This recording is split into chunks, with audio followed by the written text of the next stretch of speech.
Queridos, vamos ao ponto, né? A leitura da palavra de Deus, não somente do Apocalipse, mas de qualquer outro livro, seja de Gênesis, ou do Apocalipse, ou dos Evangelhos, não importa. A leitura carece de uma leitura hermenêutica, de uma interpretação hermenêutica. E eu sei que essa palavra, ela soa um pouco muito técnica, né? Mais usadas em seminários e faculdades de teologia, mas é uma palavra extremamente necessária. Uma vez que a palavra hermenêutica, ela fala de um processo de leitura. No sentido de que muitas pessoas leem a Escritura e cada qual procura dar a ela o significado que eles querem. Até porque quando a pessoa se aproxima de um texto, ela já traz uma bagagem de informações, né, no bojo da sua tradição. Então todos aqui, ninguém pode aqui falar que é desprovido de qualquer conhecimento teológico ou que seja escatológico. Porque de alguma maneira você já ouviu alguma coisa, seja na sua infância ou na sua juventude, ou mesmo agora na fase adulta, mas de alguma maneira nós já ouvimos alguma coisa concernente à escatologia. Mas veja, se o meio cristão evangélico é um poço de contradição no que diz respeito a doutrinas bíblicas, ou seja, se o mundo cristão evangélico ele está aí multifacelado em milhares e milhares de vertentes e de crenças e de doutrinas diferentes umas das outras, não somente diferentes, mas sobretudo antagônicas, contrárias, porque um grupo vê de um modo, o outro vê de outro, e um terceiro já vê de uma terceira maneira, e cada qual afirma ter a verdade. Então você vai, por exemplo, a um grupo dos TJs, por exemplo, que são as Testemunhas de Jeová, eles têm lá todo um arcabouço escatológico de Daniel e Apocalipse, muito grande. Aí você vai nos adventistas, eles também possuem. Aí se você for nas igrejas pentecostais, eles também possuem. Nas igrejas reformadas também. Aqui também, em todo lugar tem. De maneira que não há uma única linguagem e nem mesmo existe um único entendimento. Sobretudo quando se trata de escatologia. Também das várias doutrinas bíblicas. E aí fica aquela confusão e você fica perguntando, ora, o que é a verdade afinal? Quem fala a verdade afinal? Quem, nesse poço de confusão e de contradições, está falando a verdade? E é nesse ponto quando nós nos posicionamos e dizemos, a verdade não está comigo, Alexandre. Jamais eu posso dizer que a verdade está comigo, ou que eu seja a verdade. A verdade está na Escritura. É a palavra de Deus que é a única fonte autorizada para dizer o que é e o que não é. E é por isso que eu disse agora no princípio que é necessária que se haja uma leitura, né, hermenêutica da Bíblia. O que é uma leitura hermenêutica? É uma leitura em que se permite que a própria Escritura, na medida em que você vai lendo e você vai fazendo um diálogo da Escritura com a própria Escritura, aplicando esses princípios de interpretação. Por exemplo, surge uma situação, aí você não diz o que é, e nem pergunta para mim o que é, nem pergunta para o fulano o que é, mas você pergunta à própria Escritura o que é. E se naquele exato momento e local onde se lê, não for possível encontrar o que é aquilo, você vai para contextos correlatos. E aí há vários tipos de contextos em que a própria Escritura, ela vai encadeando o pensamento para então traduzir o significado disso ou daquilo outro. De maneira que nós gastamos aí, salvo engano, 3 semanas, 3 quartas-feiras, ou foram 2, eu não me recordo bem, para montar um mapa escatológico. Porque o mapa, ele não te permite você simplesmente dizer aquilo que você quer dizer. O mapa, ele vai localizar cada profecia dentro de um período, de um tempo. E que mapa foi esse que aqui foi demonstrado? Os irmãos se lembram? Qual foi o mapa que nós fizemos aqui? Quem se lembra? Hã? O mapa das 70 semanas de Daniel. E alguém fala assim, pastor, mas você não está sendo arbitrário em dizer que Daniel capítulo 9, onde se encontra ali a profecia das 70 semanas, seja o mapa escatológico? Você não poderia, eventualmente, você próprio, estar aí seduzindo as pessoas e a própria escritura para ela dizer o que ela quer dizer? E eu digo que não. E eu posso explicar, como já disse outras vezes, mas eu quero insistir nisso, porque a escatologia é uma coisa tremenda, é terrível. Se você não se firmar em locais seguros, você será levado por uma correnteza de pensamentos falsos. É muito perigoso, porque há uma especulação tremenda dentro do campo da escatologia. Há uma especulação de pessoas que sonharam, ou pelo menos que disseram que foram arrebatadas, ou que tiveram uma visão, isso, aquilo, outro.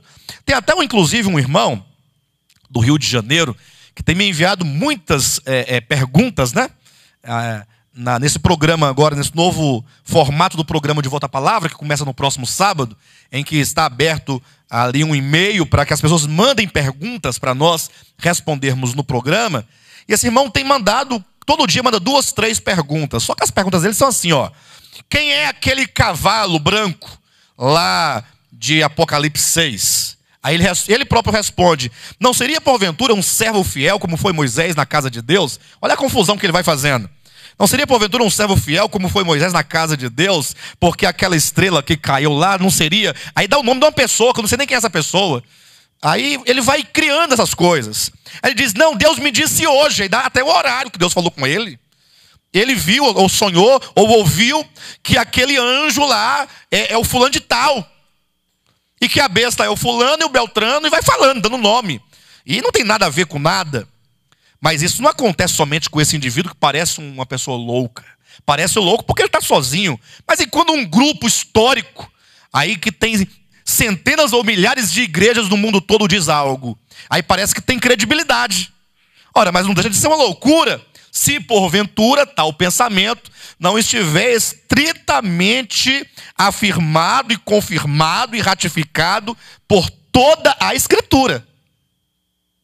De maneira que nós dizemos que Daniel 9, a profecia das 70 semanas, é a partir dele que se monta um mapa escatológico, é porque Daniel capítulo 9, a profecia das 70 semanas, é a maior profecia da Escritura, no que diz respeito à extensão no tempo, porque ela começa exatamente no ano 445 antes de Cristo, momento no qual ali temos o decreto para que o povo de Israel, ou pelo menos a tribo de Judá e Benjamim, que está no cativeiro babilônico, retorne para Jerusalém.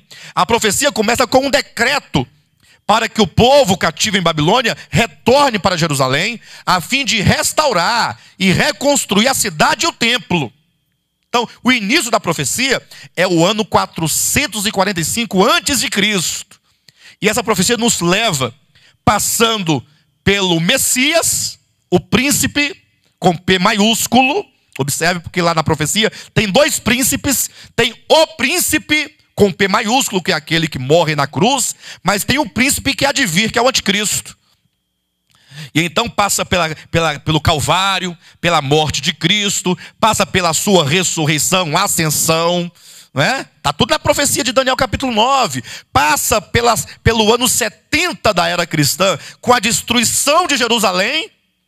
Olha como é uma profecia de longo tempo, ó, como é que ela perpassa vários períodos da história. E ainda nos leva até então o aparecimento, o surgimento do príncipe que há de vir, que é o príncipe de Roma, que é o anticristo. Nos leva até os últimos 7 anos finais da história da humanidade, antes do aparecimento de Cristo, na sua segunda vinda, e inclusive nos fala do estabelecimento na terra do reino milenar. Então, não é uma profecia de longo alcance no tempo, é a maior profecia. E, portanto, aqui nós temos uma estrutura, como se fosse uma coluna dorsal, na qual devemos enchê-la, essa coluna dorsal, com os músculos, nervos e carnes e pele do restante das profecias bíblicas. Ou seja, o livro de Apocalipse é um livro que vai se encaixar dentro da profecia de Daniel capítulo 9. Vocês entendem isso? Isso está claro para os irmãos?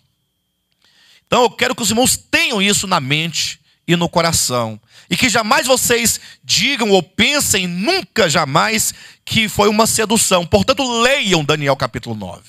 Leiam, tenham Daniel 9 de cor na sua cabeça. Leia você mesmo.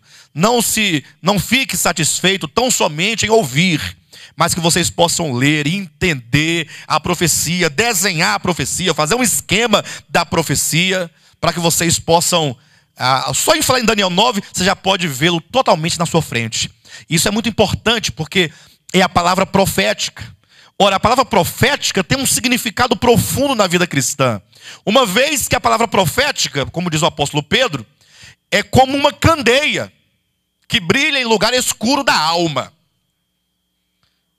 E veja que o apóstolo, quando ele vai falando sobre essa candeia, né, na sua primeira epístola, no capítulo 2, ou seja, segunda epístola, né, no capítulo 1 ainda, ele vai dizendo que a própria encarnação do verbo, e ali a manifestação da divindade do verbo por ocasião da transfiguração, lá no Monte Tabor, no Monte da Transfiguração, ele diz que isso é mais uma confirmação da palavra profética. Ou seja, a palavra vem anunciando o que virá, o que acontecerá. Quando então o verbo se encarnou, ele falou, mais uma confirmação. Temos assim, mais uma vez, confirmada a palavra profética que vai brilhando cada dia mais. Ou seja, a cada acontecimento profetizado, a cada profecia, a cada evento escatológico profetizado que se cumpre na história, a candeia vai brilhando.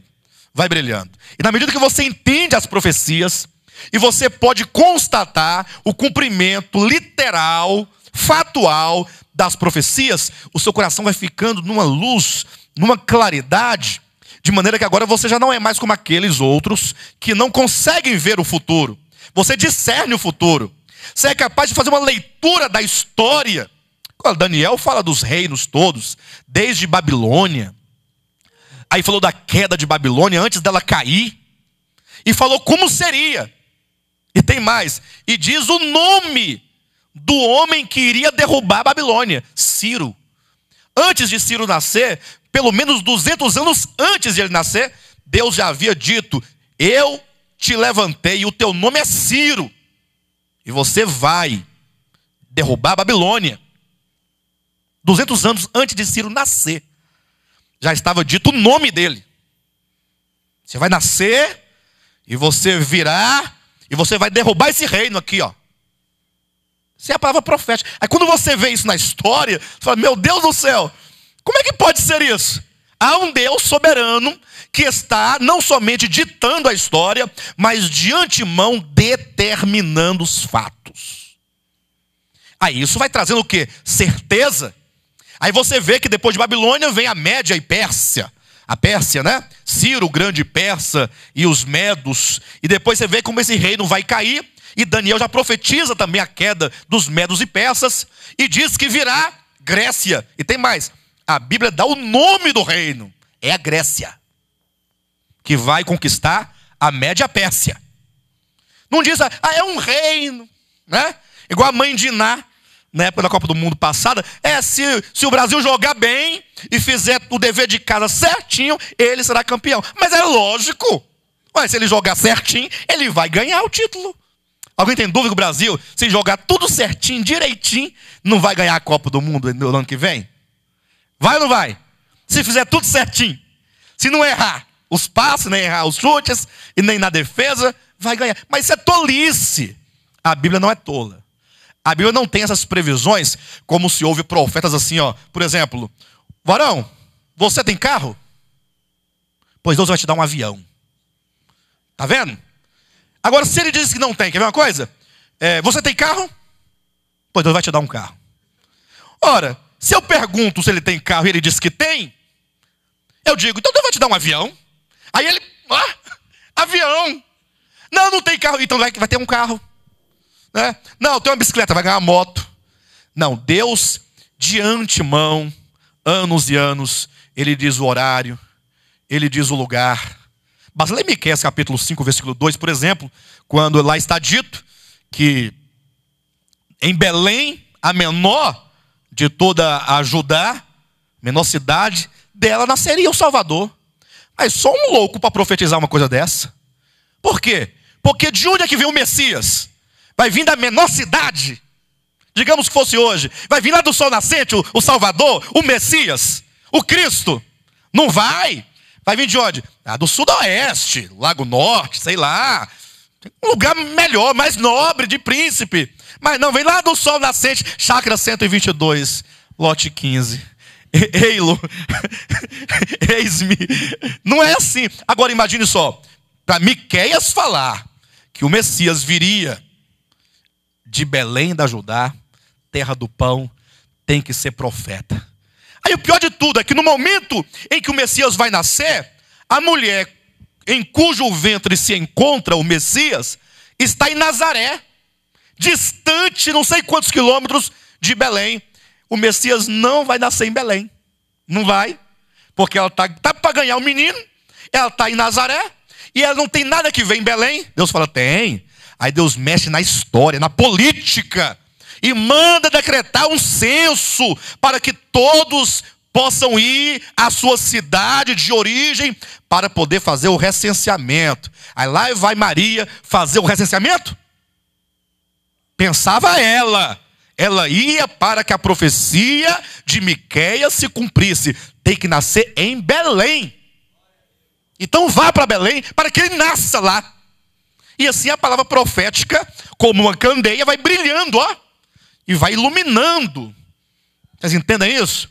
Na verdade, o recenseamento foi apenas uma desculpa. Deus é cheio de desculpas. Entenda, desculpa no sentido de que Deus cria vários pretextos apenas para o cumprimento do seu propósito. Quer ver uma coisa? Cada um de nós aqui temos uma história de salvação. Quando você recebeu a Cristo, quando Cristo se revelou ao seu coração, você talvez foi movido por várias circunstâncias. Talvez Deus colocou uma enfermidade, uma situação ou outra, Ele foi criando e Ele foi te espremendo e você não tinha para onde ir, senão para os braços dEle. É só um pretexto de Deus. Na verdade, Ele quer salvar a tua alma. Mas como nós somos seres temporais, totalmente limitados, que não entendemos Deus, então Deus, Ele trabalha devagar, no tempo, juntamente conosco, para que essas coisas, por Ele determinadas e decretadas, possam acontecer. Então a palavra profética tem esse significado profundo, de nos fazer ver. Portanto, todos que têm essa candeia cada vez mais brilhando, como é que ela pode brilhar? Na medida que você lê as profecias, você ouve, você coloca no coração, você perscruta, você procura compreender, você estuda hermeneuticamente, permitindo que a própria palavra fale por si mesma, e aí você vai verificando. Você vê que a Babilônia ia cair, viria a Média Pérsia, ela caiu, aí veio a Grécia ia cair, aí viria Roma. Aí tem lá no primeiro, no ensino fundamental, o primeiro ano do ensino médio, lá o aluno abre o livro de História Geral, vamos estudar a Babilônia. Sexto ano? Professor, mas isso aí está lá em Daniel capítulo 2. Ah, é? E Daniel foi escrito antes desses reinos todos caírem. E hoje se estuda, e portanto, essa convicção, essa certeza, essa leitura adequada, essa percepção do cumprimento das profecias nos gera essa certeza, essa garantia, de maneira que vai chegar um dia que a estrela da alva vai nascer no nosso coração. Ou seja, nós veremos tudo como um dia perfeito. Não é? Nada mais estará em oculto. Então Daniel 9 consiste nessa estrutura. Eu não posso repetir, porque senão a gente vai ficar a vida toda só nesse ponto. Mas veja, por que o Apocalipse ele se enquadra exatamente ali no final da 69ª semana de 70? Vocês já ouviram isso, né? Por quê? Exatamente porque Apocalipse começa com Cristo glorificado. Capítulo 1 do Apocalipse é o Cristo glorificado ali aparecendo para João. E então começa, portanto, está ali, ó, depois da morte de Cristo, ó, nós temos um intervalo. É certo que os Eu tive estudando muito as profecias dos reformados esses dias, viu, queridos? Ou melhor, a escatologia da igreja reformada, porque são muitos doutores, pessoas muito... tal. Eu querendo entender como é que eles conseguem errar tão daquele jeito, né? Tentando entender. E realmente não tem explicação. Ou seja, a explicação é, a leitura não é hermenêutica. Alguém determina o que é e todo mundo fala que é. Ó, são 7 ciclos. Pronto. E todo mundo são 7 ciclos. Por que são 7 ciclos? Quem foi que te falou que é 7 ciclos? Me mostra na escritura que ela diz que são 7 ciclos. Onde é que está, pastor Josué? Não, você tem que dar conta. Você está dizendo, você tem que dar conta. Não, você não está dizendo, pastor. É só uma simulação. Você tem que questionar, você tem que perguntar. Quem foi que disse? Ah, foi o fulano de tal, o nome lá em inglês. Você não sabe nem falar inglês. Não quero saber desse homem. Quero saber onde na Bíblia, aqui dentro do Apocalipse, diz que são 7 ciclos. Eu quero ler. Eu quero ler na Bíblia. Eu não quero saber do fulano, do beltrano, que é doutor, que é pós-doutor, doutor em divindade, doutor nisso. Não quero saber. Eu quero saber o que a Bíblia diz. E, portanto, a Bíblia diz claramente que o Apocalipse tem 3 partes, as coisas que viste, as que são e as que hão de acontecer depois destas. Portanto, as 7 igrejas do Apocalipse estão dentro daquele intervalo lá, ó. E esse intervalo é necessário. Há 2 razões porque esse intervalo é necessário. Você não vai encontrar esse nome intervalo lá em Daniel. Mas você verá o intervalo lá. Você não vai, lá não tem escrito assim, haverá um intervalo. Não, mas ele está lá. Como é que ele está lá? Ora, se 70 semanas estão determinadas sobre o teu povo ou seja, ao cabo de 70 semanas, tudo isso haverá de se cumprir para Israel. Aí tem lá todos os itens que haveriam de se cumprir. E quando você contabiliza 70 semanas, elas dariam ali exatamente na morte de Estevão. E você não vê aqueles acontecimentos cumpridos. Então, ou Deus falhou, ou eu estou falhando no meu entendimento. Aí você pergunta para a própria profecia de Daniel 9, é o segundo ponto. Por que na profecia de Daniel 9 se inclui a destruição de Jerusalém no ano 70, se a profecia haveria de acabar ali por volta do ano, talvez, 38? Como é que ela fala de um evento do ano 70 se ela se esgotaria aqui? Não estaria errado? Então, necessariamente, obrigatoriamente, temos que empurrar essa última semana, depois da morte de Cristo, para o final. Pastor, mas se você empurrar, você não vai criar aqui uma lacuna? Vai. Essa lacuna é chamada o tempo dos gentios. E por que lá não está escrito o tempo dos gentios? Porque isto é um mistério que só foi revelado com os apóstolos e profetas do Novo Testamento. Pastor, você está criando uma situação. Vai falar que isso era um mistério, por isso não estava lá? Abra sua Bíblia em Efésios capítulo 3. Já lemos, mas eu quero rapidamente dar uma pincelada. Capítulo 3 de Efésios. Por esta causa, está na sua Bíblia por essa causa? Esta causa é a causa que ele acabou de falar. Veja que ele vai dizer aqui no versículo 3. Pois segundo uma revelação me foi dado conhecer o mistério, conforme escrevi há pouco, resumidamente. Portanto ele diz, por esta causa, existe uma causa. Eu, Paulo, sou o prisioneiro de Cristo Jesus, por amor de vós quem? Gentios. As 70 semanas estão determinadas sobre o povo de Israel. Lá não se cogita os gentios.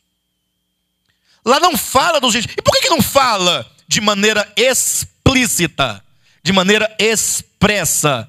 Ora, não fala porque até então, está aqui, ó, havia um mistério. Versículo 2. Se é que tendes ouvido a respeito da dispensação, da graça de Deus, a mim confiada para vós outros, pois segundo uma revelação, me foi dado conhecer o mistério, conforme escrevi há pouco resumidamente, pelo que quando ledes, podeis compreender o meu discernimento do mistério de Cristo, o qual, em outras gerações, ou seja, esse mistério de Cristo, em outras gerações, não foi dado a conhecer aos filhos dos homens, como agora foi revelado aos seus santos apóstolos e profetas no Espírito. Então havia um mistério que outrora ninguém sabia, porque não tinha sido revelado. Versículo 6. A saber, ou seja, vai declarar qual é o mistério. Que mistério é esse? Que os gentios são co-herdeiros, membros do mesmo corpo e coparticipantes da promessa em Cristo Jesus por meio do Evangelho. Então, não se tinha essa compreensão. Então, onde é que os gentios, eles se encaixam dentro da escatologia veterotestamentária, sobretudo no livro de Daniel? No intervalo.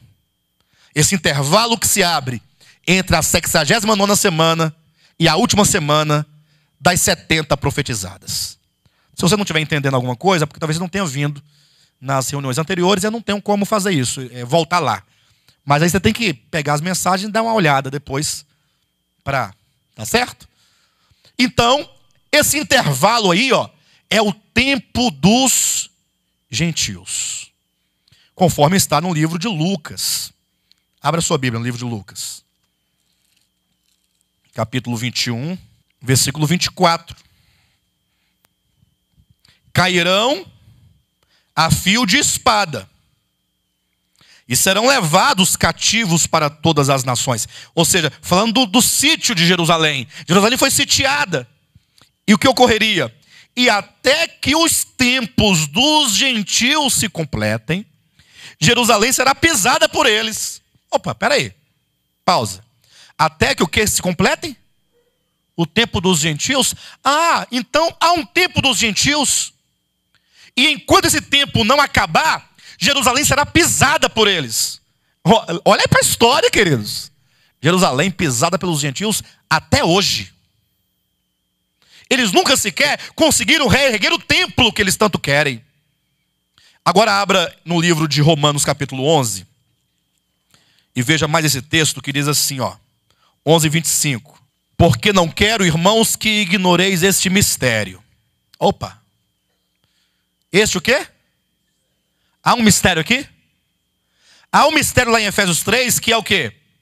Que é os gentios são coparticipantes. Eles também participam da bênção. Os judeus, alvo da bênção de Deus. Os gentios também participariam. O fato de os gentios participarem também desse projeto é um mistério. Está em Efésios, nós já lemos agora. Agora surge um outro mistério.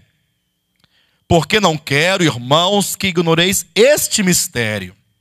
Qual é o mistério? Depois dos dois pontos aí, ó. Que veio endurecimento em parte a Israel. Opa! Então há um mistério. Qual é o mistério? Que Israel se endureceu. Observa para mim, em nome de Jesus. Se Deus prometeu cumprir todas as bênçãos a Israel dentro de um período de 70 semanas de anos, num dado momento é dito que havia um mistério ali. Qual é o mistério? Israel, num dado momento, será endurecido. Foi exatamente quando eles mataram Cristo lá, a cruz lá, ó. O Messias veio e eles mataram a Cristo.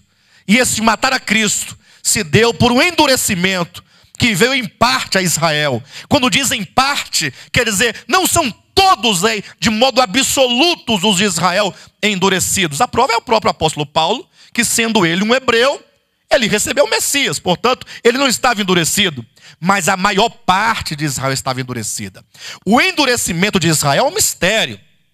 Então, num dado momento dessa profecia, há o endurecimento. E por que há o endurecimento? Olha o restante. Que veio endurecimento em parte a Israel, até que haja entrada a plenitude dos gentios. Ou seja, endurece-se o coração de Israel, e entra o tempo de quem? Dos gentios.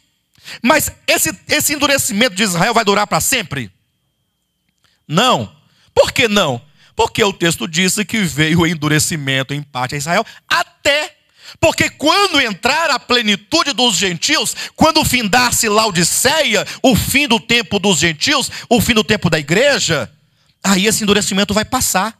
Porque Deus vai retomar a contagem das semanas, entrando na última semana de Daniel, e portanto, os últimos 7 anos da história da humanidade, antes que o Eterno, na pessoa do seu Filho, venha de maneira pessoal, visível, corpórea, à terra. Entendido? Entendeu por que esse intervalo não está de modo explícito lá? Porque era mistério. Então eu preciso de juntar, reunir as peças, juntar as profecias do Antigo com as do Novo, e o Novo, mediante a voz apostólica e profética, explicando os acontecimentos. Então, se alguém falar assim para você: olha, essa visão desse barbudo é uma visão dispensacional e, portanto, equivocada, você responde assim: primeiro, a visão das dispensações não é do barbudo, porque antes do barbudo ser gente, a Bíblia já havia. Quem fala de dispensações é a Bíblia, não é ele.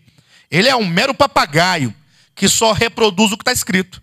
Eu não falo nada além do que está escrito. Eu não estou aqui para inventar, só para reproduzir o que já está aqui. Qualquer um de vocês poderiam fazer a mesma coisa, então somente olhar com atenção para a Escritura Sagrada. Então não há em mim nada de vantagem alguma.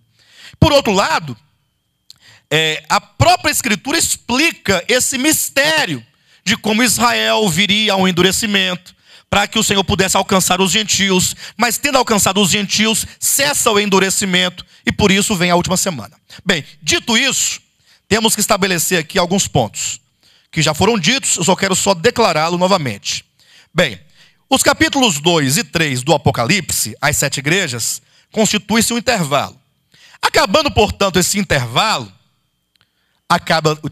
seguem-se 7 anos finais. Então, o que eu quero que os irmãos entendam? Olhem para mim. Do capítulo 4 até o 22 do Apocalipse, entenda isso. Nós temos acontecimentos, ou melhor, nós temos eventos proféticos, ou eventos escatológicos profetizados, que terão lugar nos últimos 7 anos da história da humanidade, antes do advento do Messias.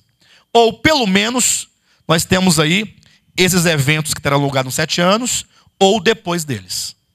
É isso que eu quero que os irmãos entendam. Quando você abrir a sua Bíblia, no livro do Apocalipse, que você bater os olhos aqui, no capítulo 2 a 3, carta à igreja em Éfeso, carta à igreja em Esmirna, carta à igreja em Pérgamo, carta à igreja em Tiatira, carta à igreja em Sardes, carta à igreja em Filadélfia, carta à igreja em Laodiceia, bem, você tem que ver aqui um intervalo. Portanto, eu já estou vendo Daniel 9 e entrando nas igrejas, que é o tempo dos gentios. Tem que ver isso. A história da igreja, o tempo da igreja é o tempo dos gentios. É o tempo no qual o Eterno ele vai alcançando os gentios. O que os judeus não podiam entender, porque consistia no mistério. E outra coisa que eles não podiam entender é que um dia eles seriam endurecidos. Porque não fossem eles endurecidos, como Deus haveria de nos alcançar aqui? Bem, eu vejo aqui, está um intervalo. Eu estou vendo 69 semanas para as igrejas, para capítulo 4 para frente. O que eu tenho? Últimos 7 anos. Ok? Esse ponto tá claro para os irmãos? Segundo ponto que eu quero que os irmãos entendam. Esses últimos 7 anos, finais do capítulo 4 ao 22, que inclui acontecimentos dentro desse período ou além dele, porque o reino milenar está além dos 7 anos, porque a Nova Jerusalém, a eternidade, está além dos 7 anos, mas esses 7 anos de que fala o Apocalipse do capítulo 4 para frente, eles se dividem em 2 partes. Isso tem que estar claro. Pastor, mas eu posso ver isso na Bíblia? Pode. Daniel 9, vamos lá, 26 e 27. Olha na sua Bíblia. Depois das 62 semanas, observa que antes dessas 62, no versículo anterior, já se falou de 7 semanas, somando 7 com 62, 69, né? Então depois das 62 semanas, isto é, das 69, será morto, ungido, já não estará. E o povo de um príncipe que há de vir destruirá a cidade e o santuário, e o seu fim será num dilúvio. E até o fim haverá guerra. Desolações são determinadas. Portanto, estamos nesse período aqui, ó. Depois que Jerusalém foi destruída pelo povo do príncipe, ou seja, pelos romanos, é dito que até o fim haverá guerra. É o que tem havido na história do povo de Israel. Ele, o príncipe que há de vir, fará firme aliança com muitos por 1 semana. Esta 1 semana é assim: o príncipe virá, é o anticristo. Ele fará aliança com muitos e não com todos. Portanto, certamente com os árabes e o povo de Israel, palestinos e povo de Israel. ele fará uma aliança com estes por uma semana. Ou seja, 7 anos. Uma semana tem 7 dias. Cada dia representando um ano, portanto, fará uma aliança de 7 anos. Na metade da semana, veja como a semana aqui se divide em 2 partes. 3 anos e meio, 3 anos e meio. Porque na metade da semana, ele fará cessar o sacrifício, a oferta de manjares. Sobre a asa das abominações virá o assolador, até que a destruição que está determinada se derrame sobre ele. Portanto, começa aqui um acordo de paz. Está tudo bem, é uma aliança que é feita com o povo de Israel. E então, na metade da semana, esse acordo é quebrado, essa aliança é quebrada. Portanto, os irmãos entendem aqui que os últimos 7 anos se dividem em 2 partes. A última parte, os últimos 3 anos e meio, será marcado pela asa das abominações, que trará o assolador. Nos últimos 3 anos e meio, dos 7, agora só vamos falar dos 7, tudo bem? Vamos focar os 7 anos finais. São 3 anos e meio, haverá algumas dificuldades, nós veremos, mas os últimos 3 anos e meio, a segunda metade, a última parte, será marcada pela vinda do assolador, que será trazido pela asa das abominações, ou seja, da apostasia plena, uma vez que a abominação significa, em termos bíblicos, idolatria e feitiçaria. E, portanto, essa abominação aqui significa o momento em que o mundo dará as costas a Deus, virá a apostasia e, portanto, o mundo vai adorar a besta, vai adorar o anticristo, vai adorar o homem da iniquidade, que se levanta contra tudo que se chama Deus, ou é objeto de culto, porque ele vai se colocar como se ele fosse o próprio Deus. Haverá uma apostasia, virá o assolador. Portanto, dos 7 anos, os últimos 3 anos e meio é o que a Bíblia chama de a grande tribulação. Querem ver uma coisa? Abra sua Bíblia em Apocalipse capítulo 11. Veja esse tempo aqui, ó. Capítulo 11, versículo 3. Darei as minhas 2 testemunhas que profetizem por 1260 dias, vestidas de pano de saco. Esse período em que elas vão profetizar, essas testemunhas, é um período de 1260 dias. O que equivale exatamente a 3 anos e meio. Você pode pegar 3 anos e meio, né? Você pode multiplicar aí a quantidade de meses pela quantidade de dias. 30 dias vezes a quantidade de meses. 3 anos e meio são 12, 12, 12, 6. 12, 12, 24, com 12. Com mais 6, 42. 42 meses vezes 30, 1260 dias. Então há um período, o Apocalipse é enfático com respeito a esses últimos 3 anos e meio em que as testemunhas vão profetizar. Enquanto testemunham essas testemunhas por 3 anos e meio, olha o que acontece no capítulo 13, versículo 5, referindo-se ao mesmo período. Referindo-se agora ao anticristo, a besta que emerge no mar. Foi-lhe dada uma boca que proferia arrogâncias e blasfêmias e autoridade para agir por 42 meses. Ora, o que são 42 meses se não 3 anos e meio? 12, 12, 12, mais 6, 42 meses. Então veja que há um período dos 7 anos finais, os últimos 3 anos e meio, de que diz Daniel capítulo 9, versículo 27, que na metade da semana para frente, virá na asa das abominações o assolador. Será o período da grande tribulação, em que o anticristo, o falso profeta, ou melhor, o anticristo, ou a besta, ou o homem da iniquidade, vai proferir arrogâncias e blasfêmia por 42 meses, por 3 anos e meio. Ao mesmo tempo, ou no mesmo tempo de 1260 dias, que equivale a 42 meses, que são 3 anos e meio, em que as testemunhas vão profetizar. A besta proferindo arrogância e blasfêmia, e as testemunhas na face dela, falando: você não é Deus, há o eterno no céu. Assim como fez Moisés diante de Faraó e Elias diante de Acabe.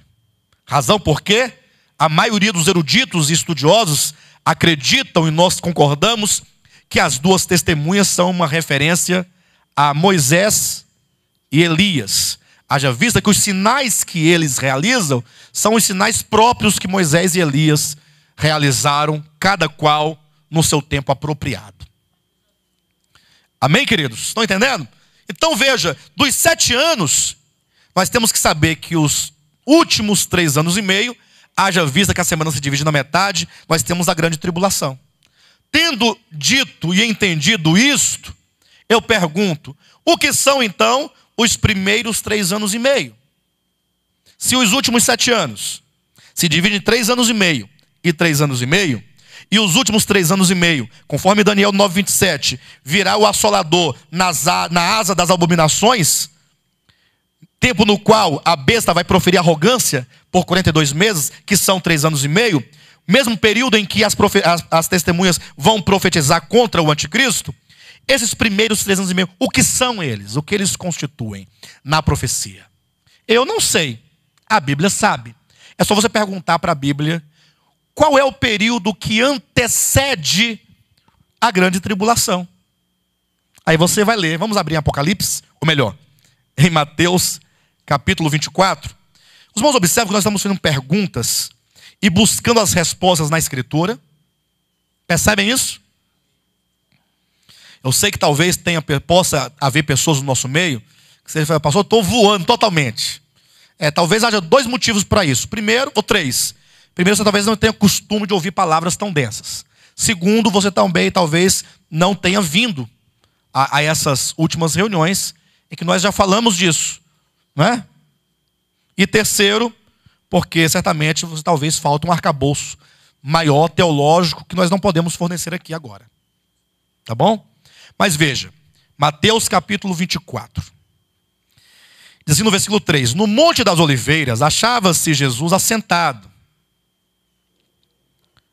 Quando se aproximaram dele os discípulos em particular e lhe pediram, dize-nos quando sucederão estas coisas e que sinal haverá da tua vinda e da consumação do século. Eles trazem aqui 3 perguntas de caráter escatológico. Quando haverá a tua vinda? E que sinal haverá destas coisas finais? E aí Jesus vai responder a eles, certo? Ele vai dizendo, e ele lhes respondeu, vede que ninguém vos engane, porque virão muitos em meu nome, dizendo, eu sou o Cristo. Aí ele passa a falar várias coisas aqui, até o 14. No 15, se declara o que aí? A grande, está na sua Bíblia o título aí, a grande tribulação? Então, a grande tribulação aí são os 3 anos e meio finais dos 7. E o que vem antes? Versículo 3, o que diz lá em cima? Versículo 3, o que diz lá em cima? Então você tem o princípio das dores, um primeiro período. Depois, a grande tribulação. Os 7 anos se subdividem em duas partes. Princípio das dores, 3 anos e meio. Grande tribulação, 3 anos e meio. Alguém fala assim, porque eu já falei assim, pastor, mas nós já estamos no princípio das dores. Eu diria, é assim que se diz comumente, porque eu tinha meus 5 anos, 6 anos de idade, e já minha mãe falava, meu filho, nós estamos no princípio das dores, porque assim ela aprendeu. E aí se passaram já 39 anos, ou pelo menos 35, 34 desde então, hoje eu tenho 39, e o povo continua dizendo, estamos no princípio das dores. E assim, essas dores nunca acabam. Nesse sentido, dessas dores, o mundo geme desde o início da humanidade. Porque desde o princípio há guerras. Desde o princípio há fome. Desde o princípio há morte. Ou não? Mas veja que a Bíblia profetiza um tempo específico que antecede a grande tribulação e, portanto, compreende 3 anos e meio, a qual a Bíblia chama de princípio das dores. Nesse tempo, você vai sentir as dores. Não, porque eu vejo fome no mundo. Mas no mundo sempre houve fome. Agora eu pergunto, você está sentindo essa dor?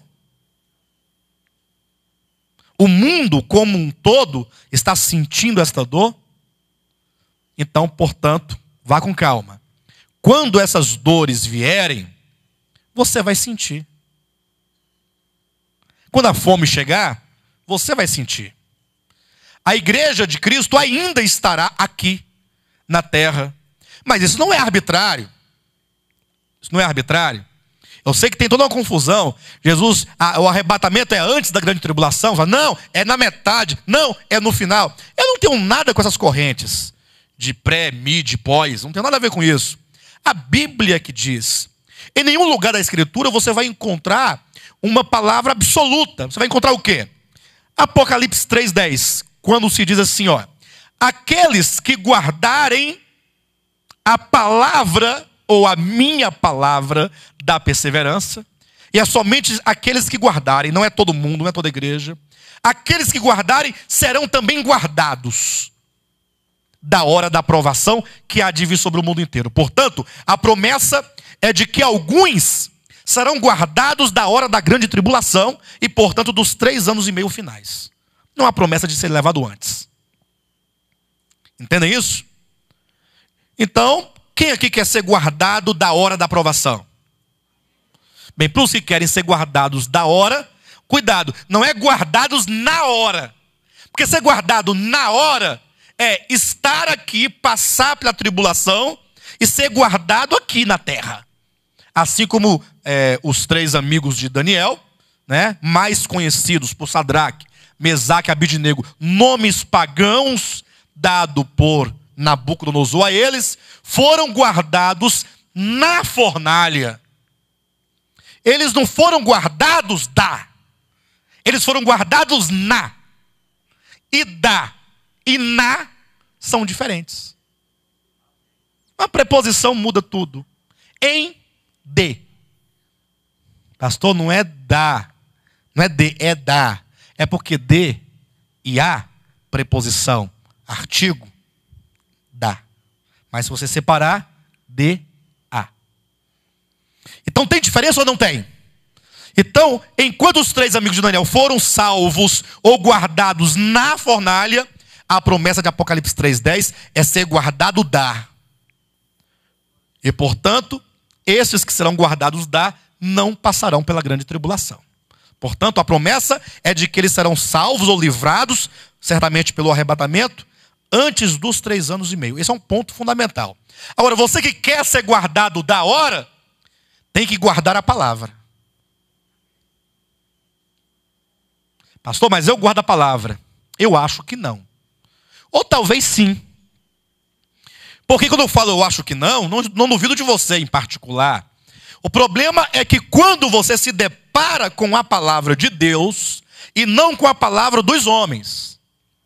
Porque a palavra dos homens, inclusive no sábado que vem agora, às 10 horas da manhã, no canal 6, eu respondo a uma pergunta assim: pastor, qual é a igreja verdadeira? Você tem que assistir o programa. Mas não vou falar que é aqui não. Não. Até porque eu digo que a igreja verdadeira não é uma denominação. Não é uma denominação. E por que não é? Porque a Bíblia não fala de denominação. Vocês já viram falar de denominação na Bíblia? Não diz isso. Não há denominação na Escritura. Agora, a igreja verdadeira, ela anda no trilho da palavra apostólica, da doutrina de Deus. Lembra que Jesus diz assim: se alguém quiser fazer a vontade de Deus, conhecerá a respeito da doutrina, se ela é minha, ou se ela é de Deus, ou se eu falo por mim mesmo. Olha o que Jesus está dizendo: se alguém quiser fazer a vontade de Deus, saberá a respeito da doutrina. Você tem que olhar para a doutrina, porque a doutrina é o ensinamento. Aí de repente você se depara com a doutrina, com a sã doutrina. Ó, cuidado, porque a palavra doutrina na Bíblia tem um significado, na nossa cultura tem outro. Na Bíblia significa a verdade de Deus. O que Deus revela sobre ou acerca de si mesmo, da sua vontade e da sua obra. Mas se entende no mundo cristão, geralmente doutrina, como sendo assim: essa igreja não tem doutrina. Eu estou vendo as irmãs de brinco, de batom. Cadê a doutrina? Não, isso não é doutrina, isso chama-se usos e costumes. Ou se você quiser chamar de doutrina, pode. Mas nunca a use no singular, doutrina. Mas sempre doutrinas no plural, porque são doutrinas de homens, conforme Colossenses 2:20. A sã doutrina de Deus é singular. A doutrina dos apóstolos, Atos 2:42. Eram 12. É plural ou singular, número 12? É muitos ou é um só? Mas, embora fossem 12, pregavam uma só? A doutrina dos apóstolos. Ah, mas eu pensava que cada igreja tinha sua doutrina. De fato é assim que se vê. Mas não é assim que é na Escritura. Então você não tem que ficar preocupado com o título de igreja. Você tem que saber o seguinte: é a sã doutrina ou é doutrina de homens? E aí o negócio pega. Porque a pessoa que está amarrada com as doutrinas de homens, seja elas de usos e costumes, de roupas, de comida, de bebida, de lugares, de festas, de músicas, porque eles se baseiam nisso para ser salvo. E quando chegaram no inferno, no fogaréu, vão descobrir que não resolveu nada. Passar a vida todinha se privando de qualquer coisa, depois cair no fogo, não é brincadeira, né? Então, ou então, essas doutrinas, sejam elas do status, da posição, da função, do cargo. Essa pessoa que está amarrada a isso, quando ela se depara com a palavra de Deus, que trabalha a alma, o profundo, que quer aniquilar o ego, destruir você completamente, porque você para Deus não serve para nada. Para nada. Aí ele fala assim, eu vou aniquilar você plenamente. Quando tiver só a cinza, aí eu vou construir um novo homem. Eu vou construir um novo. Porque esse novo homem é Cristo. Aí a pessoa que está presa às doutrinas humanas, aí eu quero saber se você guarda mesmo a palavra ou não. Então quando eu pergunto, quem quer ser guardado da hora da aprovação? Todo mundo quer. Ora, e quantos querem guardar a palavra? Todo mundo quer. Até se deparar com a palavra.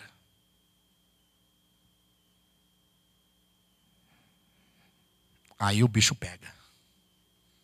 Você levantou a mão, mano? Não, né? Estava só assinando para mim, né? Beleza. Estamos juntos aí, em nome de Jesus. Entenderam, pessoal? É aí que está o detalhe. É quando você se depara com a palavra, você tem que abrir mão.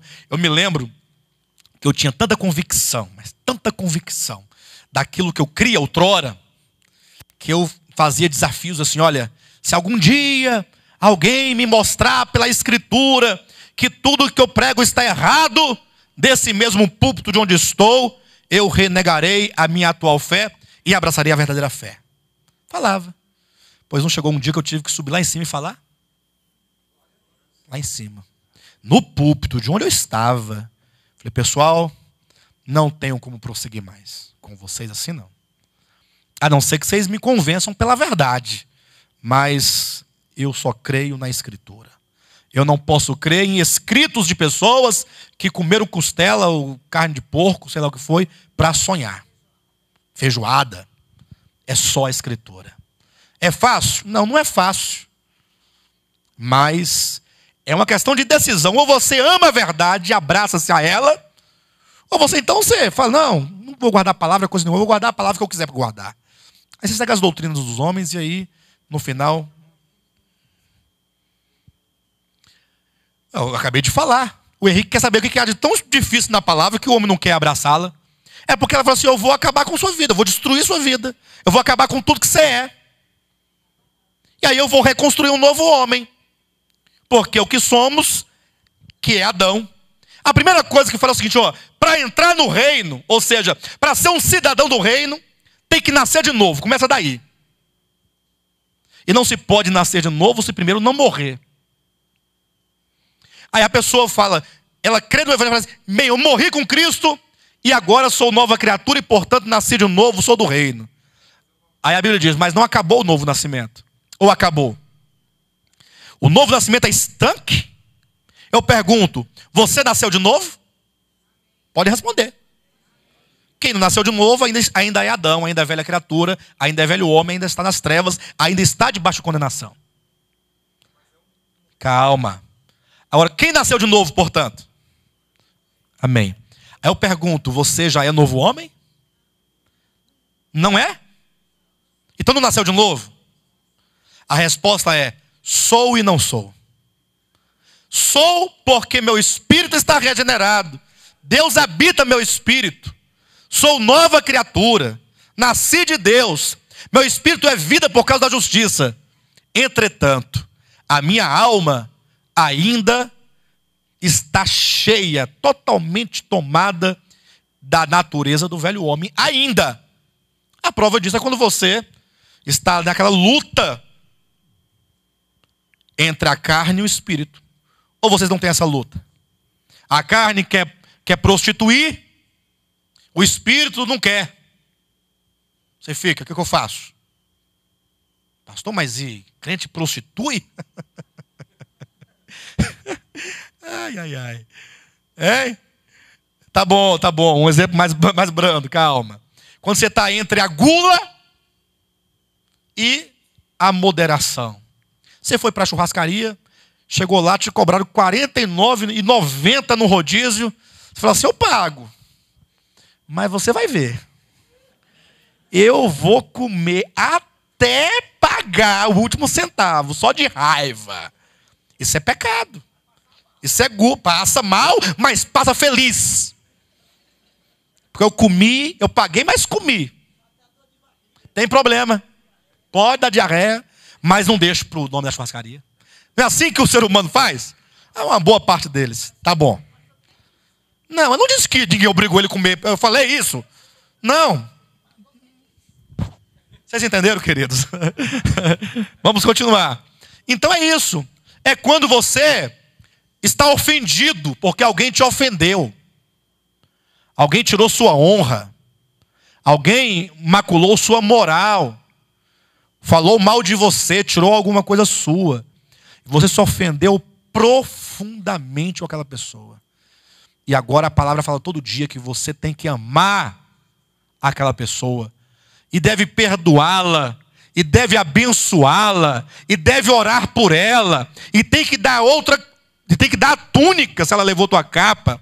E se a ofensa foi que ela te obrigou a caminhar uma milha, você vai 2. Aí você fala, Aí você está aqui, é isso que é difícil você falar assim, então eu quero guardar essa palavra. Não é que você guardando essa palavra, você agora é santo, não peca. Não, é que você vai buscar na fonte todo o poder e virtude necessária para alcançar um padrão que em si mesmo nunca jamais você alcançará. Porque Deus exige o padrão, mas Ele fala, eu sou o padrão e me dou a mim mesmo para você. Na medida que você toma posse pela fé da minha pessoa. Não é sem razão que o texto diz, aconselho-te que de mim compres. Você quer comprar ouro, vestes brancas e colírio, você tem que ir a Ele. E receber dele. Tudo, muda tudo. A primeira coisa é querer, querido. Se você não quiser, não adianta. Enfim. Então nós temos aqui, portanto, no livro de Mateus, Jesus profetiza 2 momentos. O princípio das dores e a grande tribulação. Então eu quero que os irmãos vejam isso aqui. Capítulo 4 em diante do Apocalipse, nós temos 7 anos. Nós temos 3 anos e meio de princípio das dores, 3 anos e meio de grande tribulação. Ok, queridos? Tá. Então, para que isso fique muito claro, leia comigo capítulo 6, versículo 17.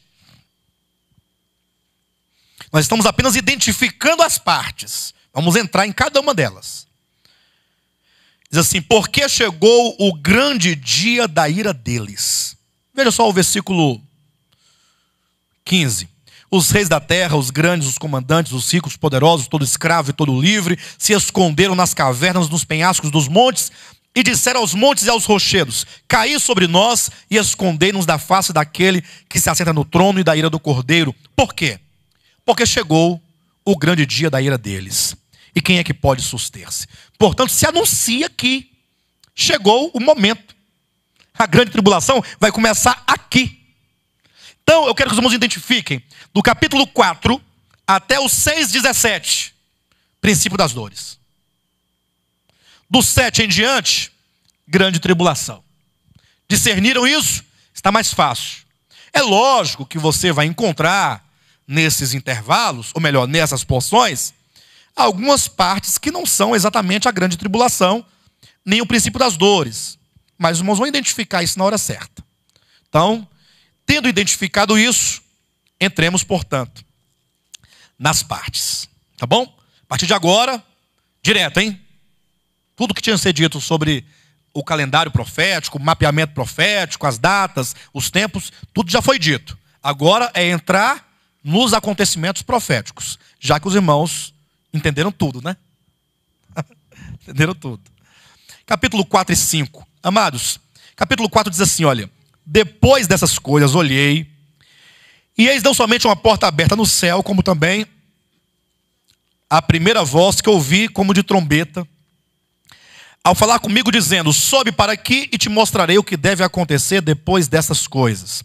João até então estava na ilha de Patmos, na terra. Agora ele recebe uma ordem para que ele subisse para o céu, onde ali ele teria a revelação das coisas que haveriam de acontecer. Quando? Depois destas quais? A era da igreja. Então, o próprio texto está dizendo: o que eu vou te mostrar, João, a partir daqui, são as coisas que vão acontecer. Sabe quando, João? Quando? Depois da era da igreja. Portanto, identificar o período das 7 igrejas como sendo o mesmo período dos 7 selos, como querem alguns naquela equivocada visão dos 7 ciclos, é cometer um erro. Porque acabou de passar as 7 igrejas. E agora é dito: João, agora você vai subir para cá, para cima, onde eu estou. A voz falava de cima. E eu vou te mostrar acontecimentos que terão lugar depois que essa era da igreja acabar. Portanto, o que se segue, 7 selos, por exemplo, são acontecimentos diferentes das 7 igrejas.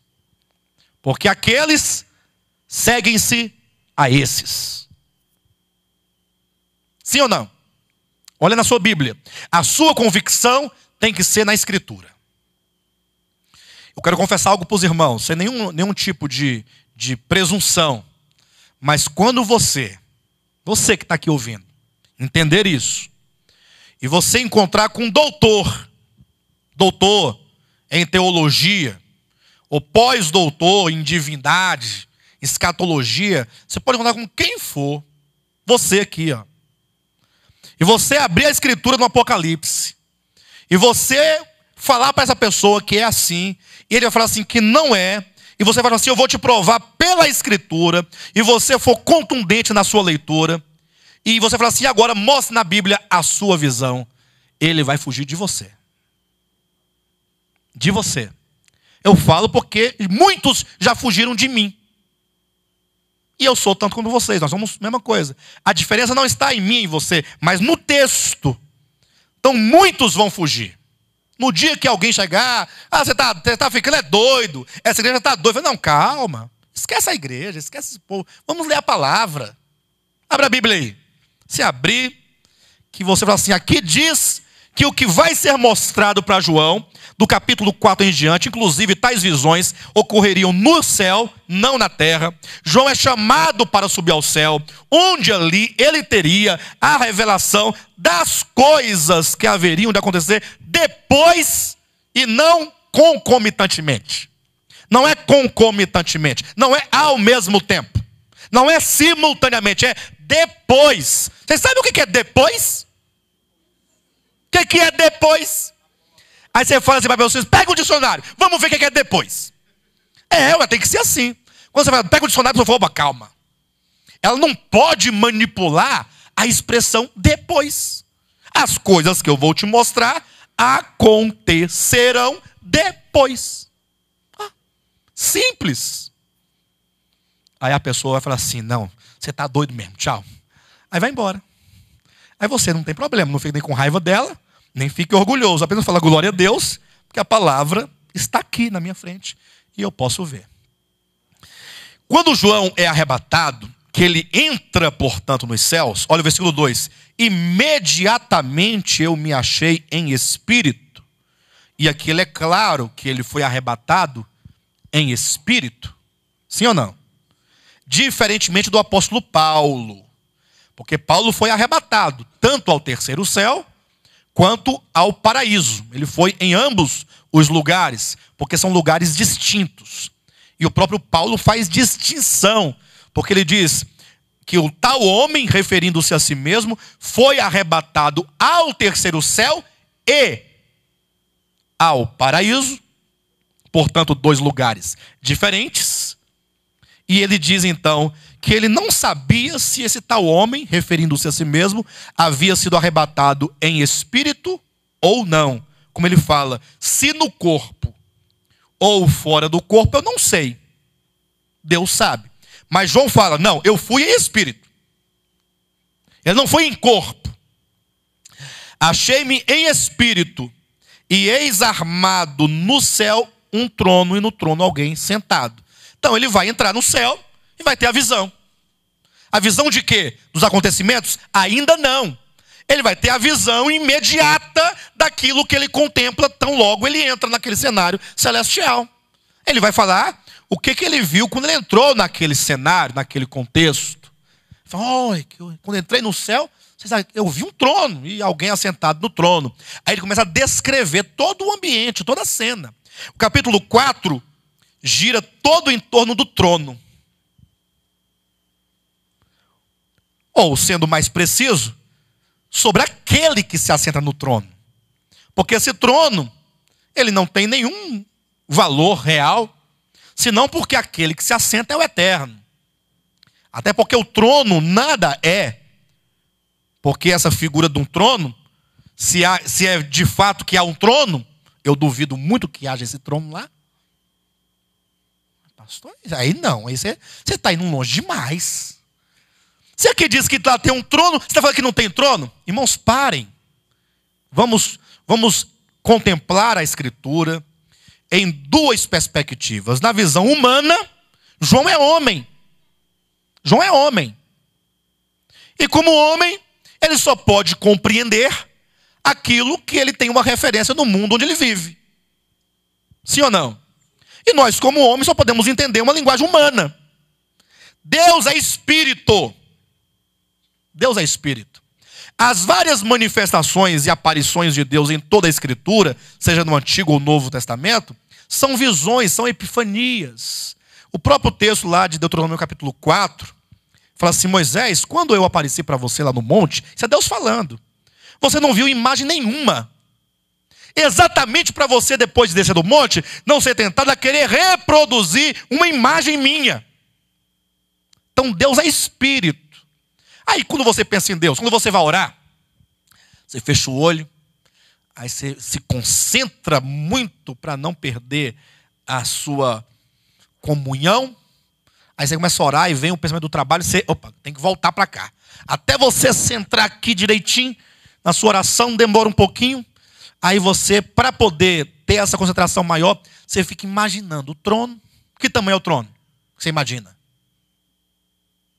Que tamanho é que é o trono? Enorme? Que tamanho é enorme? Fala para mim como é que você imagina, não tem problema. É a imaginação sua, como é que é? Quem foi o Filho de Deus que desligou aquilo ali?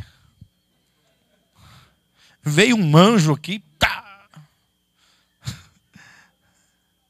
O povo pediu para desligar. Então o povo é que manda. É para desligar, está desligado. Tá bom. Como é que é o trono que você... O Henrique tem coragem de falar. Vai, Henrique. Salomão. Ele tem quantos metros de altura? 1 metro, 2 metros, 3 metros, 4 metros, 5 metros? Não, você vai inventar. Quando você pensa, como é que você pensa? Você está lendo o texto aqui, não está? Imediatamente eu vi um trono. Como é que você imagina aí essa visão? Fala, meu irmão. Você não imagina nada? Como é que é um trono normal? Que tamanho que ele é? Do tamanho desse púlpito aqui? Mais ou menos isso? Ou maior? Desse tamanho tá bom? E ainda que seja um pouquinho maior, não é tão maior. É do tamanho desse local aqui todo? Certamente não. E por que certamente não? Porque no seu mundo onde você vive, não tem um trono desse tamanho. Nem da rainha da Inglaterra é desse tamanho. Então você pensa como homem. Um trono, uma cadeirona grande, bonita, de ouro, uns desenhos, umas coisas meio barroca. Que cor que é o trono que o seu? Tem gente que pensa que ele é amarelo. Tem gente que pensa que é preto, vermelho. Aí tem gente que pensa que é transparente. Aí cada um pensa de um jeito. Mas todas as nossas percepções são humanas. Deus é espírito. Aí você pensa, e alguém assentado, como é que é esse alguém? Ele tem cabelo? Como é que é o cabelo dele? Que tamanho é? Do tamanho do meu ou do seu? Do seu tamanho, cabelo. Que cor que é? Da cor do meu, do seu? Ou do nosso querido irmão aqui? Ou é como o cabelo do nosso irmão aqui? Aí não, um é branco, outro é preto. Aí cada um tem um cabelo de uma cor. Como é que é o nariz dele? Que tamanho que é? É assim igual de ave? É. Como é que é? Como é que é o nariz? Vocês observam que essas impressões são meramente humanas? Não é? Deus é espírito. Então, eu sou honesto com vocês. Eu não tenho como conceber Deus. Não tenho. Deus ocupa todos os lugares.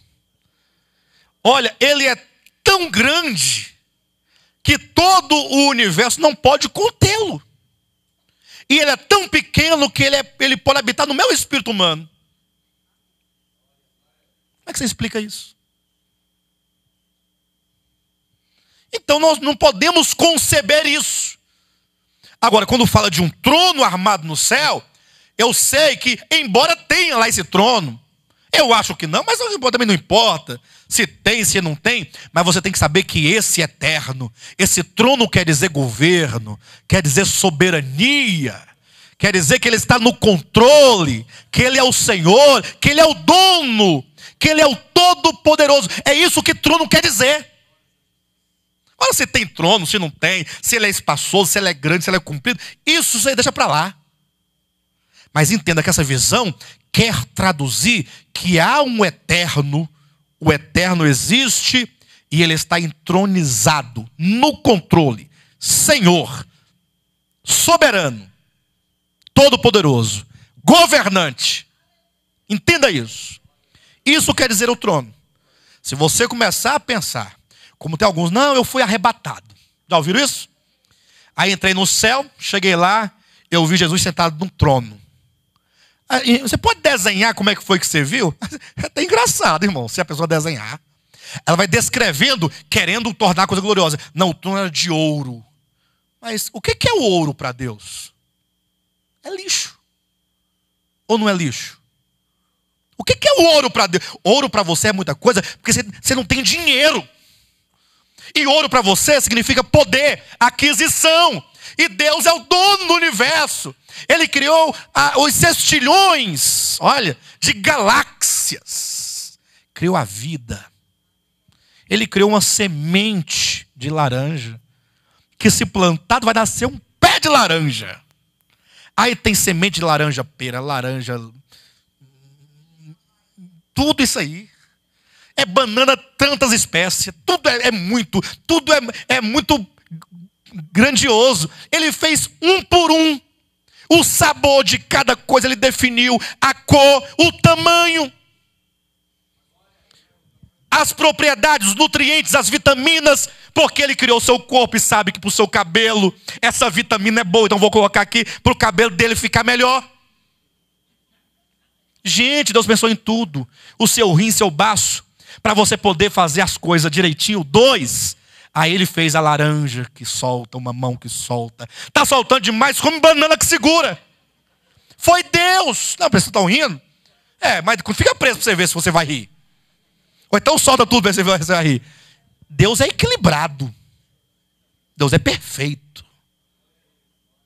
É tudo certinho. Ele pensou em tudo. O espermatozoide é um ser humano. Tudo que você tem está ali dentro, ó. Vai. E vai sendo tudo criado a partir de uma semente que Deus colocou dentro do homem. E ele carrega por aí. Está rindo de quê? Você um dia também estava lá. Ou você não é isso? Não foi isso? Carrega? Vocês não carregam, não? Ou está em casa, vai buscar lá no negocinho. Gente do céu, é Deus que faz isso. Entenda isso. Então, quando eu fui arrebatado, o trono era de ouro. Então fala assim, para impressionar. Aí, glória a Deus. Para disso. Ouro para Deus é nada. Porque se você fizer um trono de 2 metros de altura, por 2 de largura, de ouro puro, maciço, o que é isso diante da Via Láctea? Que é um grãozinho, é menos um grão de areia diante do universo. Aí os crentes estão tudo querendo ir morar numa cidade de ouro. Aí se você ler as dimensões lá, você vai ver que é uma cidadezinha velha. Diante do universo. Pastor, não chama nós de cidadezinha velha. Não, se você entender que ela é física, é velha. Diante do universo criado. Mas não é velha. Porque ali não é uma cidade física. É o povo de Deus glorificado. E portanto, tudo ali tem um significado espiritual. Para falar do andar, do viver, do falar, do alimentar-se de Deus como suprimento, Deus como água, Deus como fruto. Tudo ali é Deus e o homem mesclado no seu propósito eterno. Tem que ter uma visão espiritual da Nova Jerusalém. Então, aí tem assim, eu fui arrebatado, cheguei lá, eu vi a árvore da vida. Eu fico olhando assim, falando, meu Deus do céu. Como é que você viu? Como é que era a árvore da vida? Era mais ou menos desse tamanho. E o fruto era mais ou menos assim, tamanho de uma bola de boliche. Mas a árvore da vida não é uma árvore. Ou é? Não, mas eu vi. Viu nada. Conversa que você viu. Você foi lá, eu fui lá, entrei. Tem um portãozão bem grandão de ouro. Ele se abriu, eu fui entrando. E Jesus do meu lado perguntou, você quer comer da árvore? Da vida?